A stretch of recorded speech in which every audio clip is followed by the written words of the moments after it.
ప్రభువును ప్రియరక్షకుడైన యేసుక్రీస్తు వారి శ్రేష్టమైన నామంలో ఈ తాళ్ళపాలెం గ్రామ ప్రజలైన మీ అందరికీ శుభాలు, దేవుని యొక్క నామంలో సమాధానాలు ప్రకటిస్తూ ఉన్నామండి. ఈ సాయంకాల సమయంలో ఇంత సమూహంగా మేము మీ ఎదుటికి వచ్చామనంటే ఒకసారి ఈ మాటలు ఎంత విలువైనవో మీరందరూ ఆలోచించాలి. ఒక మాట ఒకరు చెప్తే పెద్ద విలువైంది అనిపించదు, కానీ ఒక ఇద్దరు ముగ్గురు దాన్ని చెప్తే అమ్మో కొంచెం ఆలోచిస్తాం కదా. ఈ సాయంకాలం ఇంతమందిగా వచ్చి మా అందరి హృదయాల్లో ఉన్న మాట ఒకటే, అది మీరు బాగుపడాలి, మీరు దేవుని యొద్దకు రావాలనేది మా ఆశ. కాబట్టి ఒకంత మీరు ఏ పనిలో ఉన్నా దేవుని మాటలపైన శ్రద్ధ పెట్టాలని మనవి చేస్తూ ఉన్నాను. ఈ లోకంలో బ్రతుకుతున్న మనందరికి కూడా ఒక ఆశ ఉంటుంది. ఏంటి అని అంటే, చిన్నవారు మొదలుకొని పెద్దవారి వరకు అందరికీ కూడా మంచి చనిపోయాక పరలోక రాజ్యం వెళ్ళాలి, లేకపోతే మన వాడుక భాషలో చెప్పాలంటే స్వర్గానికి వెళ్ళాలి, ఎప్పుడు సంతోషం ఉండే ఆ స్థానానికి వెళ్ళాలనేసి మనందరిలోనూ కూడా ఆలోచన ఉంటుంది. చిన్నపిల్లలను కూడా అడిగితే చెప్తారు కదా చాలామంది, ఎవరైనా తప్పు చేస్తున్నారనుకో వాళ్ళని చూసి ఇదిగో నువ్వు నరకంలోకి వెళ్ళిపోతావు అంటారు కదా చిన్నపిల్లలు కూడా.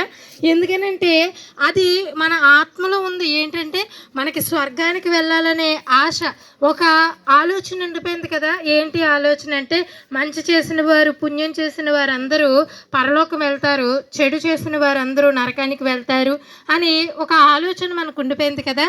అయితే బైబిల్ గ్రంథం ఈ విధంగా సెలవిస్తుంది. ఏంటనంటే, పరలోక రాజ్యము సమీపించింది. అదేంటండి, మనమే వెళ్ళాలి కదా దేవుని రాజ్యంలోకి, లేకపోతే మనమే కదా వెళ్ళాలి స్వర్గంలోకి. ఏంటండి ఆ రాజ్యం మనకి సమీపించటము ఏంటి అనంటే, ఈ లోకంలో మనుషులైన మన అందరము పాపంలోను శాపంలోను అపరాధాల చేత పాపాల చేత కొట్టుకుని పోతూ చచ్చిన స్థితిలో ఉన్నామనంట. అంటే దేవుడు పరిశుద్ధుడు, దేవుడు తనకు ఒక రాజ్యాన్ని ఏర్పాటు చేసుకున్నాడు, అదే పరలోక రాజ్యం. అంటే అక్కడ దేవుడుండే రాజ్యంలో ఏముంటుందనంటే పరిశుద్ధత తప్ప పాపానికి చోటు లేదు. అయితే మనందరం దేవుని బిడ్డలమే.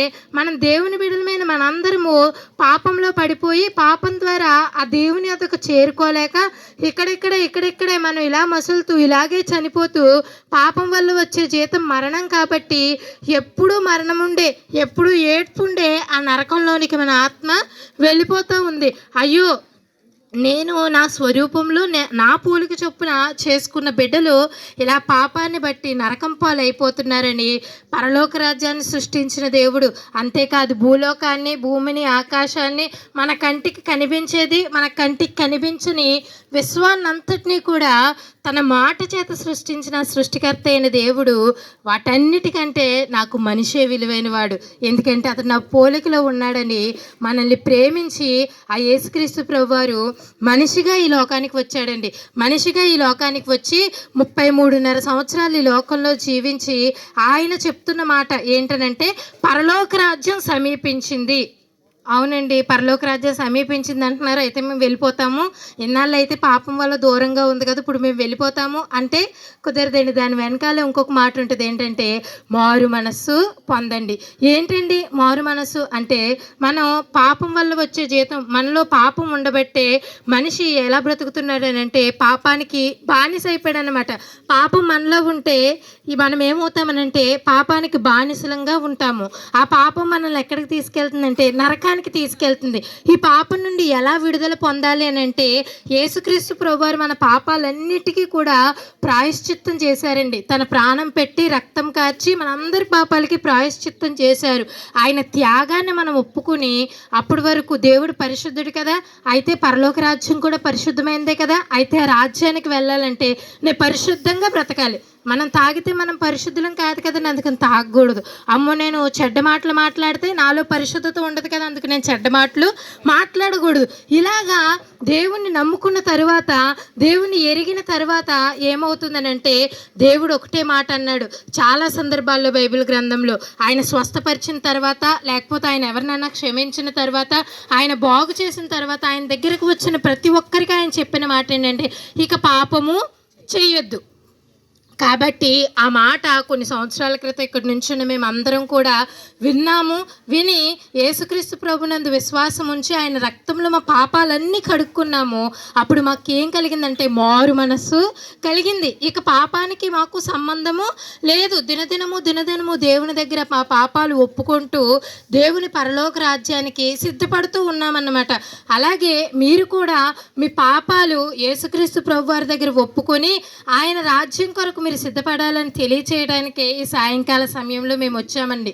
అయ్యో మీ పాపాలు క్షమించాడు కదా యేసుక్రీస్తు ప్రభువారు, మా పాపాలు క్షమిస్తాడా అంటే క్షమిస్తాడండి. ఎందుకనంటే ఆయన అందరికీ ప్రభువు అని బైబిల్ గ్రంథంలో రాయబడింది. ఒక కులానికి కానీ, ఒక మతానికి కానీ, ఒక జాతికి, వర్గానికి, రంగు భేదం, ఆస్తి అంతస్తుల భేదం ఏమీ లేదు. అందరూ పాపులే. పాపులైన ప్రతి ఒక్కరూ కూడా ఆయన యొద్దకు వచ్చి తన పాపాలు ఒప్పుకుంటే ఆయన మనందరి పాపాల కొరకు తన ప్రాణం పెట్టాడు. కాబట్టి ప్రేమ కలిగిన దేవుడు క్షమించి సమీపంగా ఉందన్నాడు కదండి. అంటే మనం చనిపోయిన తర్వాతే పరలోక రాజ్యం వెళ్ళటం కాదు, కానీ చనిపోక ముందే ఎన్ని శ్రమలు వచ్చినా, ఎన్ని కష్టాలు వచ్చినా, ఎన్ని వ్యాధి బాధలు మనల్ని వెంబడించినా మన ఇల్లు పరలోక రాజ్యంలాగా ఉంటుంది అన్నమాట. ఇప్పుడంటే మారు మనసు పొందాలి. ఆ మారు మనసు పొందటం అంటే పాపం నుండి విడిపించబడటం. దానికి యేసుక్రీస్తు ప్రభువారే మార్గం. కనుక ఈ రాత్రి ఎవరైనా యేసుక్రీస్తు ప్రభువారిని చేర్చుకోకపోతే ఈ రాత్రి ఇక్కడ సువార్త సభ జరుగుతుంది. మీ మాటలు వినబడతాయి, వినండి, రక్షణ పొందండి. ఈ మాటలు ఏంది ఎవరైనా విశ్వాసం ఉంచినట్లయితే మీ కొరకు ప్రార్థన చేయబడుతుంది. ప్రార్థనలు ఏకీభవించండి. స్తోత్రం స్తోత్రం స్తోత్రం. పరిశుద్ధుడా, ప్రేమ నమ్మకమైన ప్రభువా, నీ పరిశుద్ధ పాదంకి స్తోత్రం నాయన. స్తోత్రం ప్రభువా.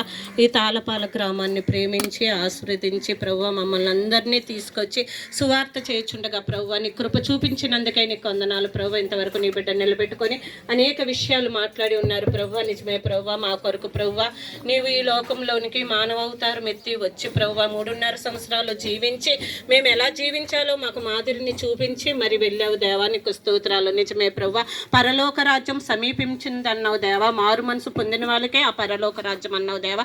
నిజమే ప్రభువా నాయన, మాలో మారు మనసు దయచేసినందుకు నీ వందనాలు. నీ పరలోక రాజ్యానికి వారసులుగా మమ్మల్ని అందరినీ చేసినందుకు నీ వందనాలు.